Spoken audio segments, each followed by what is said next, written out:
previously on the Outside of Sunday podcast. So I just remember like a full, lovely, Christ-filled life. When I became a teenager, the way that I saw God was different then. I remember saying, didn't God say, don't have one foot in and one foot out? And so I was just like, can all my feet be out? The world slapped me right in the face. Hey, you're listening to the Outside of Sunday podcast. I'm Krista, and here you'll find genuine conversations and inspiring testimonies, as well as biblical encouragement on how to live your faith in and outside of Sunday. So how did it go from rebellious teenager to now here you are, as you say, 33, loving the Lord in church? Well, actually, the boyfriend that I had at the time, that went terribly, and then I went in like a heartbroken phase. So I was 18, heartbroken. So you'd been together with that boy from when you were 12, is that right? Yes. Yeah, wow. For so long, because I thought like, but we have to be together because that's supposed to be what God says. So even though we, when you're brought up in something and you already know the seeds there. So in me, I was thinking, oh man, I have to stay in this relationship because that's the right thing to do. Treating it like a marriage, but you weren't even married. I know. Yeah, oh my goodness. Yeah. And I also had this, I'll prove them wrong mentality. So like, even though my mum used to be like, everything you do without the Lord is not going to go well, Samantha. And I used to be like, I'll prove you wrong. I'll prove you wrong. And so then I thought, and they even said like that relationship's not a good one and it's not of God, that relationship. And I used to be like, I'll prove you wrong. Yeah. And so everything I tried to do was to like prove them wrong, I suppose, which ended up just wasting time. But anyway, thank goodness God turned that around. So then that finished. But then I moved with a broken heart at 18 years old. And so I'm making silly decisions. I'm going out drinking. I'm clubbing. My friends are like, that's us. Let's drink Sunday. We're drinking Sunday, Monday, Tuesday, Wednesday. We're just doing unwise things. I'm going to work pretty much just still drunk. And then I'm going home and then we're doing it all over again. And then I met my husband. So I met him at a party. And the crazy thing is that I loved going clubbing with my friends. Like, I would get FOMO if we didn't go out. And so I just randomly was like, I heard about this party. It was like someone's birthday. And they were like, should we go there? And I was like, man, I never leave the clubs. So then I was like, okay, yeah, let's go. So we drove there. And then he was there. Yeah, but I remember him being blurry, to be honest. He said that he saw me and he said, you're just like a shining light. I just saw you and nobody else. And I was like, wow. And I'm like, hey, to be honest, you were blurry when I saw you, but, you saw me, cool. And then, then we started messaging each other and it wasn't very smooth. Like, if I'm honest, it wasn't smooth because, I'm still got soul ties to somebody else. And I'm just like, okay, well, he's my husband, but like, I don't really know him or his last name. And so,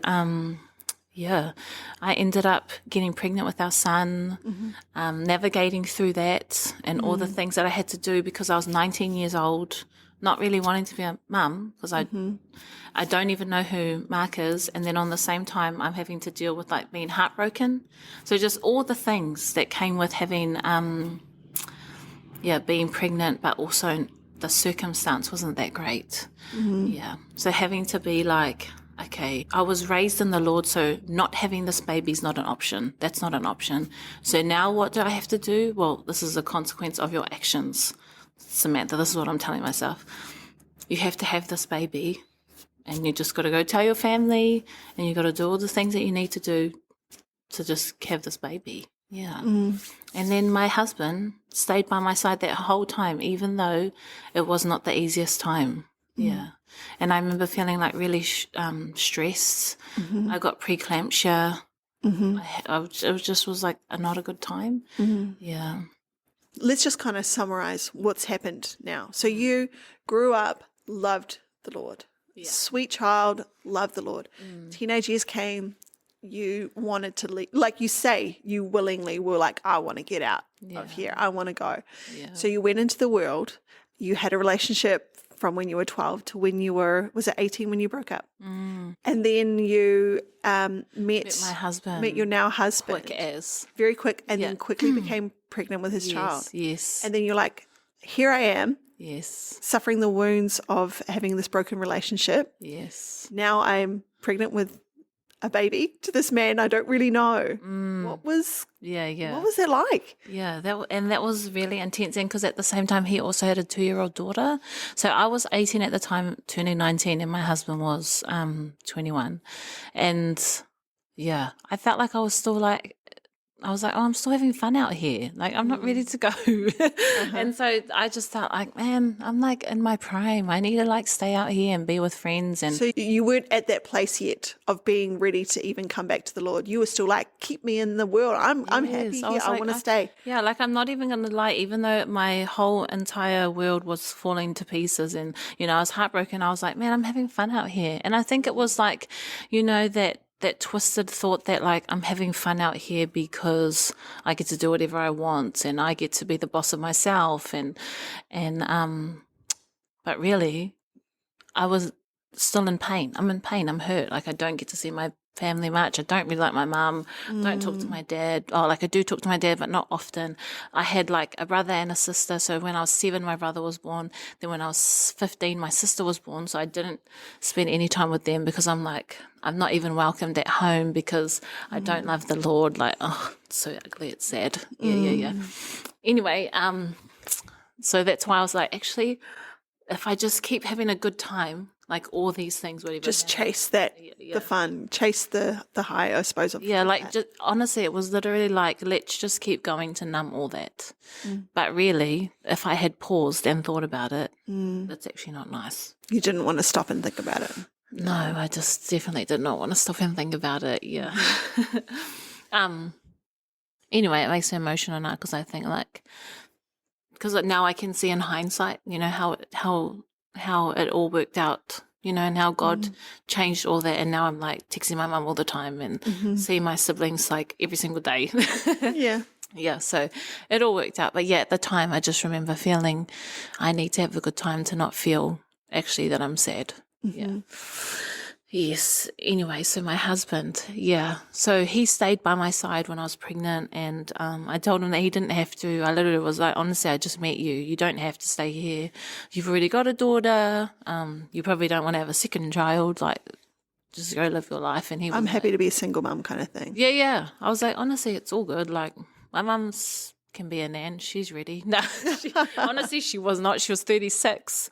Oh, my mum was young, but honestly, my mum was really happy about it. So she was all right, thank goodness. And so was my dad. Wow, that's wonderful. Because you had, as you said, your relationship was so broken. Yeah. And then here you are sharing something so vulnerable, some information about. And I was so nervous to tell her because I was like, I'm not going to tell her. She'll probably give me a lecture because that's usually what I always got was a lecture, what I thought was a lecture, but it was just good sharp words. But yeah, my mum always gave me a lecture, I felt, and so I was like, man, I just don't want to deal with that. Anyway, I told her and I was sad and she was like, okay, well, can we be happy now? Let's be happy now. Okay, yeah, it's not how we pictured your life to go. It's not how we thought that you would have your first child, but that's okay. Let's be happy now. Let's move on. You're having a baby. Yeah. But it was really hard at the time because I didn't want to touch my stomach. I just pretended not to like look down because I was like, man, this can't be happening to me. Yeah. And my husband just literally never left my side. And then I moved back home. So I moved back home when I was 19 and pregnant. And my mum was like, if you want to live here, you got to go to church and you got to go to at least one service. And I was like, oh my gosh, can you just take my rent money and just be grateful? And my mum was like, no. Both my parents were like, no, you're coming to either day or night. And I was like, well, whatever then. I'm not going to get dressed up. No. They can take me as I am and that's whatever I'm wearing. And then my mum was like, oh. And because, at our church, they dressed up. Just in church in general, you kind of dress up a little bit. Yeah, I was like, I'm not going to. And I probably won't brush my hair. Like I was so sassy. Oh my gosh.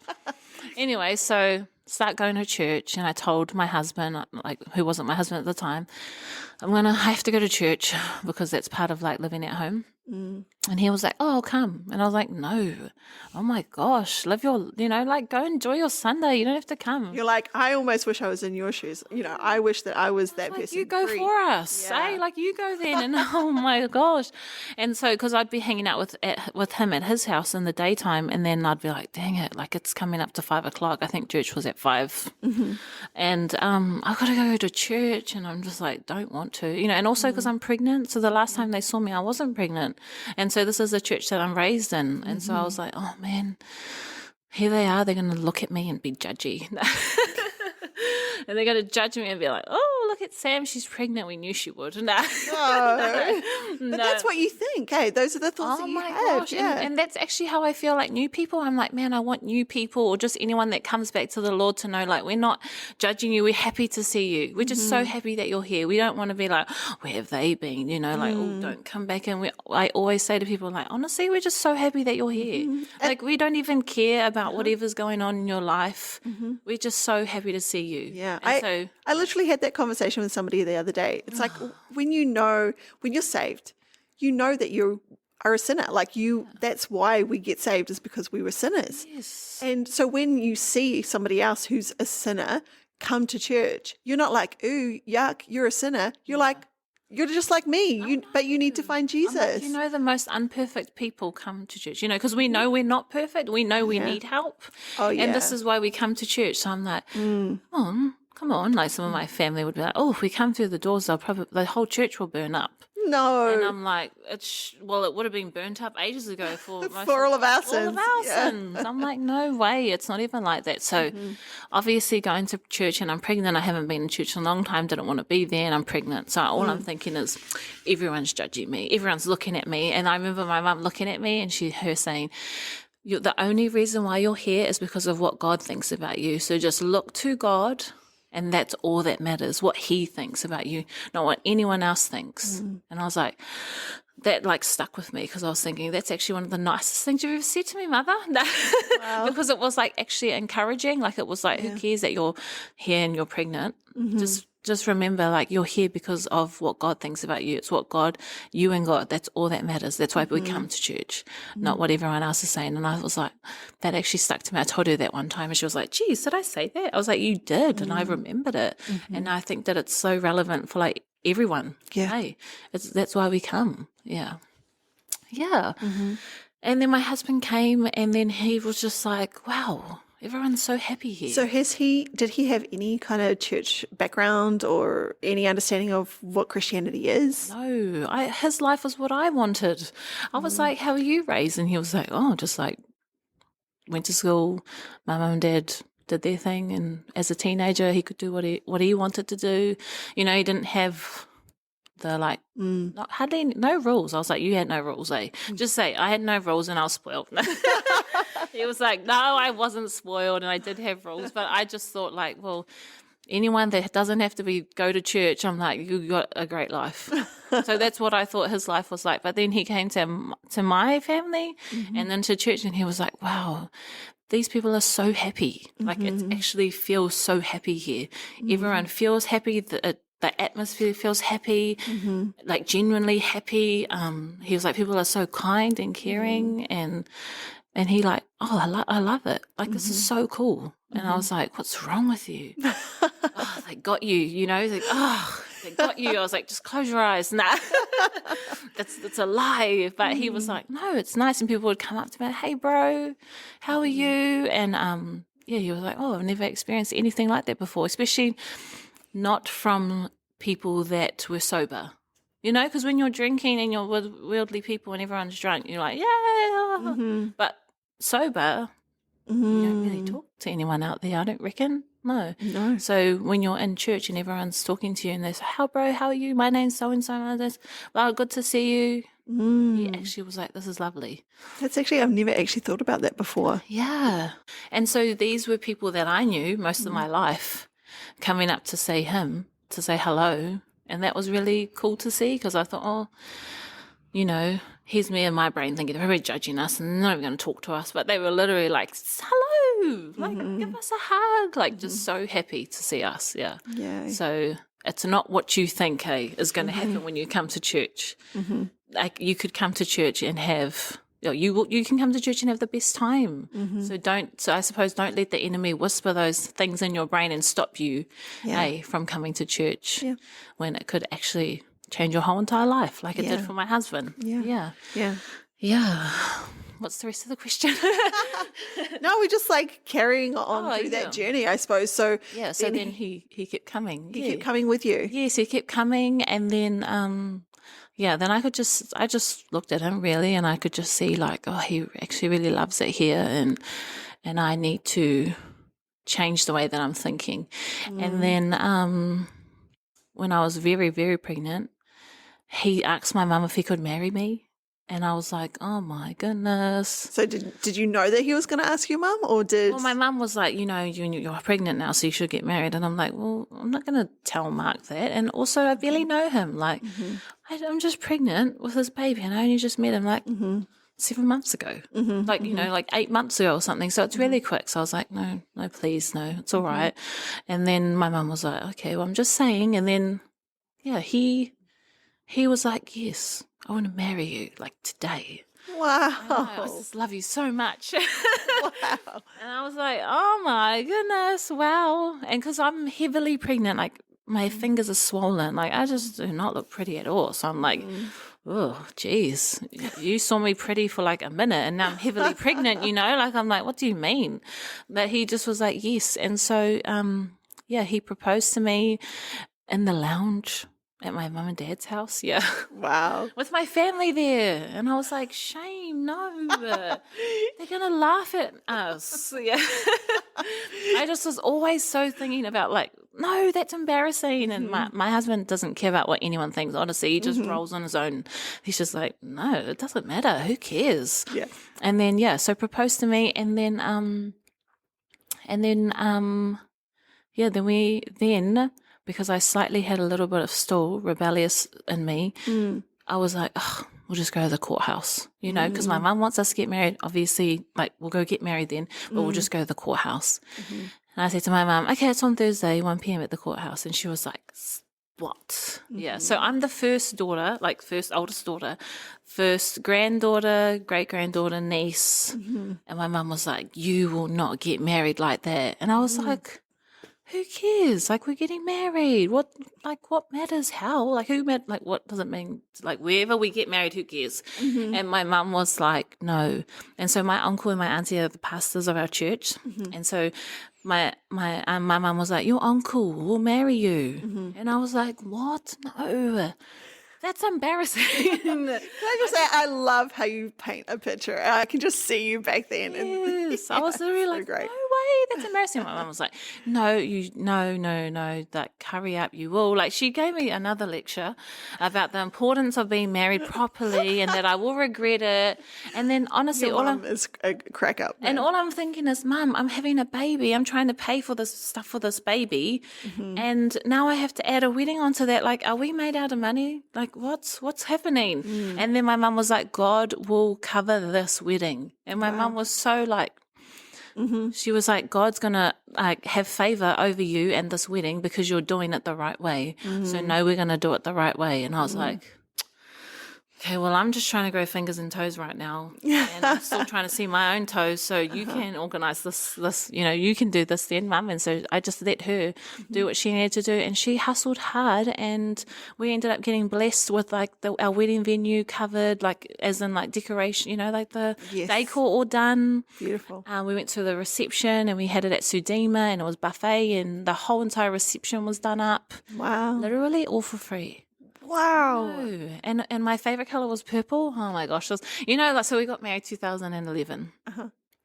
And so I don't know, back then we were like, I think everyone just got married with the theme color that they liked. Yeah. I don't think it was like, very trendy-ish. But, No. So I was like, I like purple. So we're doing purple. So like the whole wedding venue was purple. Now I look back and I'm like, oh my goodness, what was I thinking? But yeah, it was purple. So it was purple and my husband's groomsmen had purple shirts on and they had organised themselves. My bridesmaids organised their dresses and they were all purple, got their dresses from Trade Me, I think. And then the flower girls were purple. So it was my sister and my husband's daughter, so our oldest daughter, who are a year apart. So that was cool. And just purple everywhere and for free. Like, Incredible. Your mum is amazing. Like how she figured that out. My mum just honestly, because of my nanny Dolly was also alive, so nanny Dolly, she walked in so she much. was there. Yeah, she was there. Oh, wow. So she walked in huge faith, and my mum walked in that faith as well. Everyone in my family did around us. We're all like, you guys are going to be covered. And my auntie, who's the pastor of our church, she also took photos because she was a photographer or like could do photos. So she took our photos and we had them at this, oh my gosh, I forgot, the nice hotel in town. And we just got everything done for us. So Amazing. it wasn't even stressful. Like it just was like the least stressful wedding ever. And what was happening in like your mind and in your heart during all of this? Could you see like that God was still with you? Or were you still just like, I don't want to even look in the direction of God right now. I don't know what I want to think about him. Well, actually, like back a bit. So I had my son first. So I had my son before we got married because I said, so I said to my mum, well, okay, if we're going to get married, can I have this baby? Please. I'm like, You don't want to be pregnant? No. You didn't want to be pregnant? no, and because I was like super swollen, like preeclampsia. So I was like, man, I need to get this baby out first before I try and fit a wedding dress. So my son was born in July and then we got married in October. But my husband proposed to me like June. Yeah. So I was like, Jeff's not ready to get married. So pretty much when he proposed to me and until our son was born, I wasn't thinking about like, I want to go back to church. I want to give my heart to Christ. Not really. I was like, okay, well, can I go back out again? Can I go hang out with my friends again? Like they miss me. I need to go out there. And I was just thinking selfish thoughts until I had my son and I looked at him and I thought, man, why would I even want to leave him or leave this man, which is my husband now, who stood here, stood by my side for so long and didn't leave me? Like, why would I just be like, bye, and go out there? Like, no. So I just didn't. And I just was like, actually, no. And also, we kept going to church because that was part of the rules. And my husband moved in with us at the time.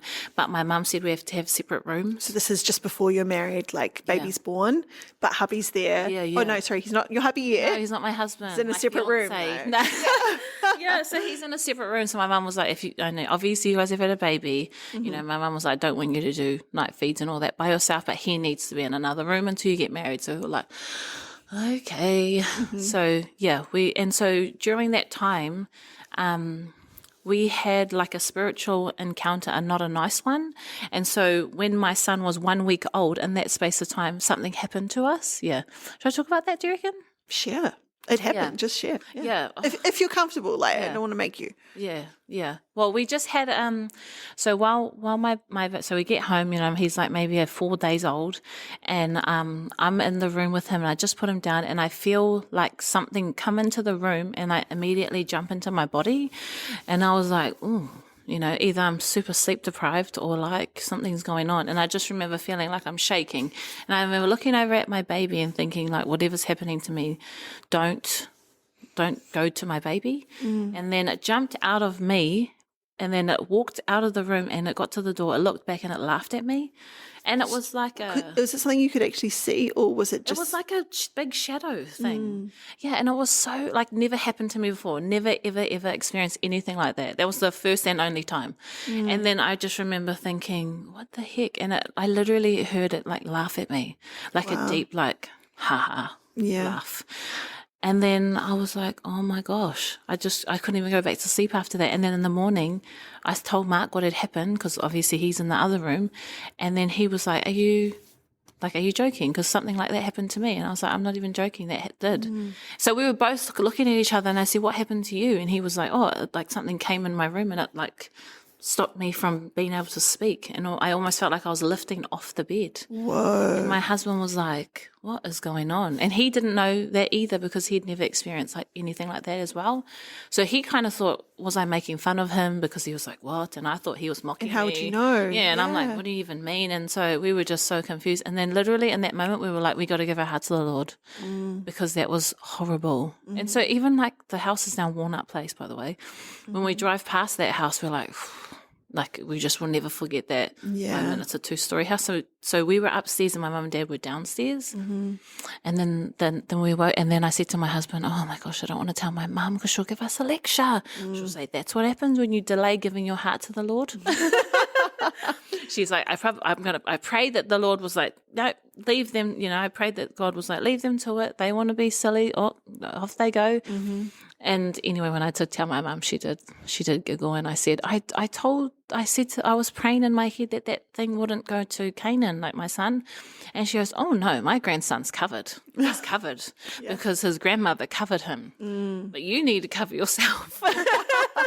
I was like, wow, Mum, thank you so much. It's just because we're in the same house. So I thought would be sweet. My mum's down there, we're up there. My mum was like, oh, no. No, we're covered and your son's covered, but you need to cover yourself and hurry up. So me and Mark were like, okay. Mark was mostly keen. I think he was keen ages ago. I think it was just me, really. And so he was like, that's us. Let's give our hearts to the Lord. We literally prayed on the bed and we were like, sorry, Lord. Wow. We took so long. Yeah, I think we just just held hands and was like, sorry. Yeah. We'll give our heart to the Lord then. We will. Yeah. And I was like, such a huge shift. It was. And it's interesting too, because it's not like you ever didn't know that God was real. Yeah, I know. It's not like you ever didn't believe that he existed and that, the God of the Bible is real. I actually hardened my heart. Yeah. I just remember feeling like it hardened when I became a teenager, and I just didn't care, and I didn't want to listen because I just didn't feel like I was being heard from people that I thought was going to show me grace and love. I didn't think that I was getting hurt. So I was like, well, I don't really care now. I don't really care about anything to do with the Lord. Yeah. And also, slightly off topic, I was in like a car crash one time, and thankfully we didn't get injured at all. It was like us hitting them. So if they had hit us, I would have been dead, I reckon. But we missed the giveaway and we just went straight through the giveaway. Then a truck was coming this way. So A truck? Yeah, so not like a big truck, like a ute type, but big enough. And we were driving, me and my friend were driving a car. And I remember it just, us hitting it bang. But if we had gone faster, it would have hit us and we would have died. And then I just remember thinking, oh my gosh, what was I going to say? I just remember thinking about that incident and feeling like I'm probably not going to go to heaven because I've hardened my heart so much. And I already know I might not even go to heaven if I had died. And I remember thinking, geez, you're so stubborn, Samantha. How old were you when that happened? Oh, yeah, I think I was 18 then. Yeah. So during 18, 19 is when like all the things started happening. And I feel like all those moments were just signs that like God was like, come on, time's ticking. It's time, yeah. So that car crash was so close, and I just remember me on my friend's MP3 player, and I was just trying to change the song. She was like, oh, don't change the song, and then looked at me, and then just went straight through the giveaway. And this is down by Hinnamore Point, down by Tenai thing, that roundabout. Just went straight through and then smacked into a truck. Wow. Yeah, and I remember thinking, oh my gosh, please hope my parents don't find out. So I'll probably get another lecture. And then she did find out, I don't know how someone told her, but she was like, I know you were in a car crash and God covered you. You're welcome. You're welcome. And I was like, thanks. Yeah. Yeah. So then me and my husband, so we gave our hearts to the Lord. Literally our son was a week old and my husband ran down the fronts. And so my mum, every single Sunday, should always look at me because, every Sunday they do an altar call. My mum would look at me and I'd be like, what? Like, what are you looking at? Yeah. And she'd be like, today's the day? And I'm like, no, it's not the day. No, it's not the day. And so then on the day that we decided, I said, don't tell my mum. Let's just surprise her. She'll be shook. She'll probably cry her eyes out. And so altar call came. And then on that day, she didn't look at us. And I was like, oh, she's not even looking. So then I was like, come on then, we'll go up. Mark's like, that's us. And my mum's like, where are you going? Are you trying to be funny? And I was like, we're going to the front now, Mum. She's like, what? And then I just remember her just waving down, like my nanny Dolly was there. Wow. Waving her down, waving everybody down. I'm so sure there's a photo somewhere, but yeah. Waving everybody down. And so my uncle prayed for us. We gave our hearts to the Lord, prayed over me, Mark, and our baby. And it was the best day ever. Wow. It was actually the best day. Yeah. And I could just feel my mum's heart like, finally. And also shout out to my mum and my dad because they fasted for me and my husband, and especially me and and my husband. But my mum did the Daniel fast, and I feel like she did it like honestly 5 times because every time I saw her, she was just shrinking. And then because when I moved home when I was pregnant, I remember like I'll go out and then I'll come back and there'd be like tissues all over my bed, like tissues and her Bible and all sorts, and I'd be like, you're praying over my room, ain't you? And she'd be like, yes, I am. And I'm allowed. And I'll be like, oh, don't even bother. Like, just don't. And she's just like, too bad. Like, if you live here, I'm allowed to go in your room and I'm praying over everything in your room. So she'd pray all over my whole entire room, pray over my clubbing dresses, my clubbing shoes, my pillow, like everything, and just pray so hard, like for my life, for my husband, and obviously for my baby. And, yeah, she didn't give up. And there'd be times where I'd be like, honestly, just eat something. You're hungry. Just eat it. I'm not going to come back. And my mum would be like, no. So her and my dad literally dug deep in warfare for me. Wow. Yeah. So that's so nice of them because I'm like, oh, Mum, if I ever need to do that, I'm just going to be like, Mum, help. No. Because fasting, the Daniel fast, I just remember seeing my mum eating vegetables and praying and more vegetables. And I'm like, whew, it's fasting is something else. Obviously, it's powerful because it worked. But I'm like, man, yeah, my mum and dad are amazing. Yeah. It's so beautiful even to hear about like how your mum fasted and prayed so hard for you and your husband and your baby. And then your nanny Dolly prayed so much for your mum. With them, yeah. I mean, just with them. What legacy. I know, that's so lovely, eh? Oh my gosh, I need to blow my nose. Go for it. Well, I was going to ask you next. You described having like a hard heart. How has that changed? Has the Lord softened your heart? What does life look like for you now in terms of your relationship with the Lord? And so because when your heart's hardened, you don't want to hear anything, and it's almost like what is that's it, and no one can change my mind, and you like dislike that thing so much that you won't change your mind. But when I gave my heart to the Lord, I saw it like a picture, obviously with my family behind us, but I just saw a bigger picture than just myself. And so like, that's probably why my, sorry. You're fine. That's probably why my, my heart got softened, because I was able to realize this picture is way bigger than just yourself, and that the relationship that you have with God is so important to understand why we do what we do, why I need to give my heart to the Lord, why my mum prayed for me, why my nan went into warfare for my mum and my koro and our generations. And it's so beautiful. And I think you put your trust in God. Like, I don't want to do this on my own. That's tiring. Like, that's exhausting to have to carry everything on your own, eh? Yeah. I don't know how people do that, to be honest. Yeah. I'd feel like a mess.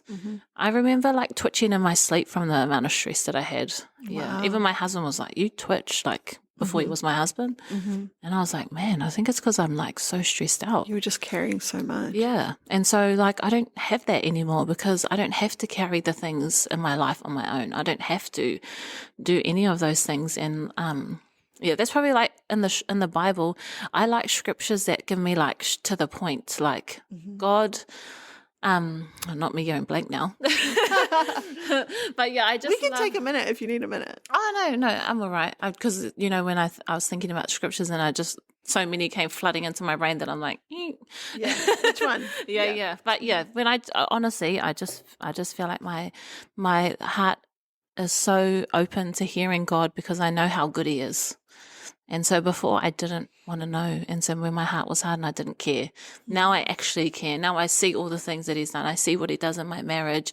I'm grateful for my mom. I'm grateful for my dad. I'm grateful for, the life that we live. I'm grateful for all the seasons, the ups and downs, because I know through that God's carried us. I didn't have to do that on my own. I don't have to stress out and twitch in my sleep, oh gosh. But now I'm just like, man, I don't have to worry about anything. That's the scripture that I love, is when I can cast all my cares onto God's shoulders, and I don't have to worry about anything, but all I have to do is pray. Those are 2 scriptures, by the way. I just remix them. But you know what I mean? So I'm like, man, I just could not do this life without him. So I'm like, man, a softened heart equals a heart that wants to be led, a heart that wants to learn and grow, a heart that is willing to like have grace and joy and heal and do all the things that it needs to do to. Yeah. It's the difference between a brick and a sponge. Yes, right? Soaking it up. Nothing can be received. You can pour all the water you want on that brick. It's not going to absorb anything. Yes. So I remember like feeling my heart so hard, and I thought, whoa. I can remember that, and I just think, oh, it's not nice. Yeah, No. yeah. And so, how's everything with your mum? Are you guys all good now? Like, even though you did have such a hard time during those teen years. Yeah. Oh my gosh. Me and my mum was so good. I literally rang her last night. She's so funny. It was 8:00.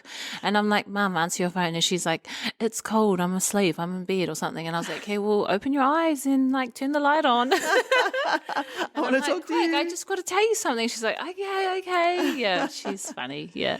And then so that's another thing, is that she watches our kids every single weekend. So her and my dad, they watch their grandchildren every week, and my husband and I get to have a date. So my mum's been doing this since I was newlywed. Wow. And she's so big on this. And so we're going to be married 14 years this year. So Wow. for 14 years she's watched.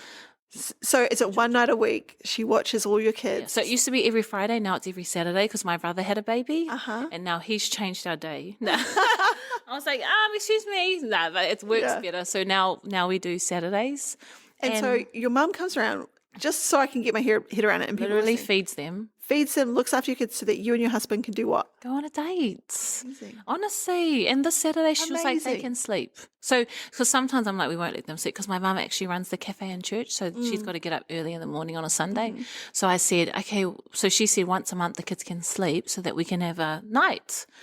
Oh my gosh, it's so lush. Wow. I know. And so also, shout out to my auntie and uncle who taught us also, like me and my husband, to have intentional conversations. So to have a date night, so my mum and dad do that, but then to also have a day night whenever, where we can actually have intentional conversations about what we need from each other. So those are 2 separate things, and we get to do that. And I just feel so blessed. Wow. So we make a time like 30 minutes to either go for a walk or sit on the table when the kids are doing whatever they're doing, or sit on the table, have a cup of tea, have some biscuits, play some cards, or talk about something, do something fun, and actually have intentional conversations during the week. And then every once a week, Saturdays, we have a date. Incredible. Are there any grandparents like listening or watching right now? I'm like, come on. I want to do that for my kids. I know. And so my mum, my mother's had a baby. Now she'll have all of them. So that's like, How many kids is that? That's like 5 kids. Yeah. Before she was looking after, so because our oldest daughter, she doesn't live here now, but she had her too. So that would have been 6. And my sister is 18. So she's also around as well. So yeah, so my mum, honestly, and I take all their pajamas and they shower there and they eat dinner there and they're like, Nan's making butter chicken. So my mum makes the best butter chicken. She makes the best anything, actually. She's such a good cook. So she'll just make all these special treats and the kids just like love it. And so honestly, on the dot, 5:30 Saturday, we're like, see ya. at the door. And so I'm like to my mum, thank you so much, Mum. And my mum, she's just so big on it, because she's like, this is what keeps the fire going when you have that quality time together. So Wow, what a blessing. I just honestly, Mark and I are actually so blessed with such a good supportive village. So I feel like if anything was to go wrong, if we ever need anything, we actually have the best village. We do, yeah. Even we just bought our first house in October. My auntie and uncle were big, helpers in that, and my family were also there as well. Like, we're just always helpful. And I just, my auntie just had a baby. My mum's little sister made her meals. I made her breastfeeding cookies. Have you had breastfeeding cookies before? Well, no, I was actually blessed with a really good supply, so I never had a problem. You don't like just unfortunately. cookies anyway? I do love cookies. Yeah, of course. Yeah. So we're just such a good family. Yeah, we have a good team. Yeah. I love that so much. Yeah. So me and my mum are great.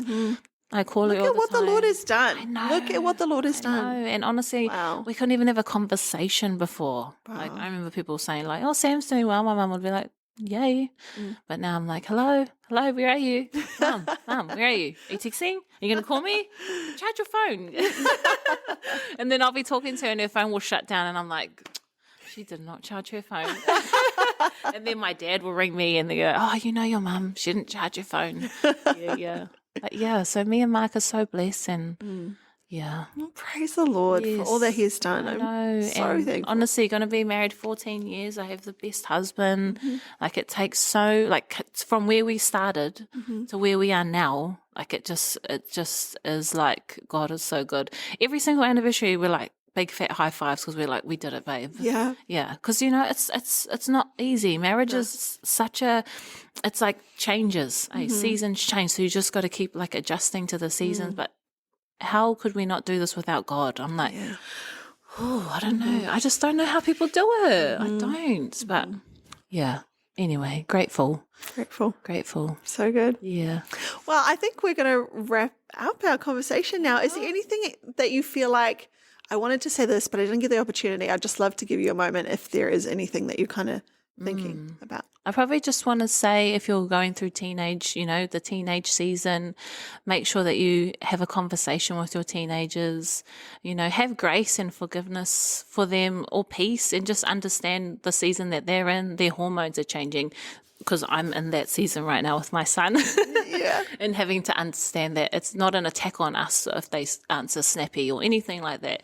And then also knowing that anyone is welcome to come to church. You know, like we go to the best church, Destiny Church, and anyone is welcome, and you can come however you are, however you dress, whatever you look like. No one's going to judge you. Yeah, no one's going to judge you. We're just happy to see you there. So I just think get to a church. Honestly, God is good. He is so good, and we need Him. Yeah, we do. All right. Well, the last question that I like to ask everyone who comes on the podcast is, how do you live your faith outside of Sunday, Sam? Yes. Honestly, the biggest thing for me is my home. It honestly has to start in your home, because if I'm not living my faith in home, but like at home, but only outside, the core of your life is not sorted. So for me, it's definitely my home. It's definitely like I serve outside of church. So I do a legacy. My husband does a man up. It's also my marriage. My faith has to be in my home, my marriage. So there's like, my mum told me there's a ring, and everything in the ring, there's like circle, circle, circle. Everything in the core is what's important. Everything out of that is not as important. So these are the things that deserve the most attention. So my faith in making sure that I am a great mum, a great wife, looking after myself, and then being able to serve others. Does that make sense? Yeah. So definitely home always, and then everything else after that will flow lovely. Yeah. Wow. Praise the Lord. I'm just so thankful for everything that you've shared today, Sam. Thank you so much. You're welcome. I mean, like, I can just, as I said, I love the way that you paint a story so well, and I can just see like your life back then, and wow, what God has done to redeem it. And I'm so thankful, so thankful for you. So thankful for Mark, your mum, and I'm nanny, thankful for Dolly. this podcast. Oh my gosh, literally last year, I think I told you I was listening to it because I do cleaning, and I was listening to it cleaning, and I just felt a whisper like, you're going to be on that one day. And I was like, what? And then I just carried on. It's the Holy Spirit. Yeah, I just felt a whisper like, you'll be on that one day. Wow. Just casual whisper. And I was like, what? So cool. And then when I saw the message, I was like, whoa. But anyway. God is so good. Your podcast is amazing, and it's a blessing. It is, yeah. I'm sharing it everywhere. I am. Oh, thank you. Wow, that blesses me so much. Yes, Thank I'm you. telling everybody. So great. All right. Well, thanks everyone. Thanks, Sam. Thanks for listening to or watching this episode of the Outsider Sunday podcast. I'm sad that this is over, but I'll be seeing you again. And yeah, we'll catch you next time. Yay. Bye. Thank you. Hey, thanks again for listening to this episode of the Outsider Sunday podcast. If something made you laugh or cry or think a little deeper, please give this episode a like and leave us a comment. Your feedback blesses us and we want to bless you right back. So every comment automatically goes in the draw for our monthly giveaway. Who knows? I might even read your comment out in a future episode. And hey, sharing is caring. So don't forget to let somebody you know about this podcast. Outside of Sunday is